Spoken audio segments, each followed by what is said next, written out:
இது ஞாயிற்றுக்கிழமை எடுத்த வீடியோ. அம்மா வீட்டிலேருந்து ஊருக்கு கிளம்பிட்டோம். ஊருக்கு கிளம்பையிலேயே பிள்ளைங்கள்லாம் கவலையோடு கிளம்புனாங்க.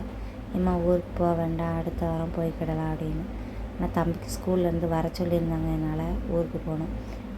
தம்பி ஸ்கூல்லேருந்து வர சொன்னாங்கக்காண்டி ஊருக்கு வந்தோம். வந்து கொஞ்ச நேரத்தில் வேலை அதிகமாகிட்டு வரையிலே தண்ணி வந்துருச்சு. சரி, அந்த தண்ணி எடுக்க வேலையை முடிச்சுட்டு, சரி கொஞ்சம் சின்ன சின்ன வேலைகள் இருந்துச்சு, அதெல்லாம் முடிச்சுட்டு மாவரைக்கிற வேலையை அதையும் முடிச்சுட்டு வீடு அப்படியே ஒரு வாரம் வீட்டில் ஆள் இல்லைனால வீடு ஃபுல்லாக தூசியாக தானே இருக்கும். அந்த வேலை ஃபுல்லாக க்ளீன் பண்ணி சாயந்தரம் ஆனோடனே அந்த வீடு வாசலாம் துடைச்சி விளக்கு பொருத்தின பிறகு தான் வீடு ஆணுச்சு. யாரெல்லாம் அம்மா வீட்டுக்கு போயிட்டு வீட்டில் வரையில் வேலை இருக்குன்னு சொல்லி கவலையோடு வந்திருக்கீங்க. இந்த வீடியோ உங்களுக்கு பிடிச்சிருந்தால் லைக் பண்ணுங்கள், ஷேர் பண்ணுங்கள், கமெண்ட் பண்ணுங்கள். யாரெல்லாம் அம்மா வீட்டுக்கு போயிட்டு வரல கவலையோடு வந்திருக்கீங்கன்னு சொல்லி சொல்லுங்கள்.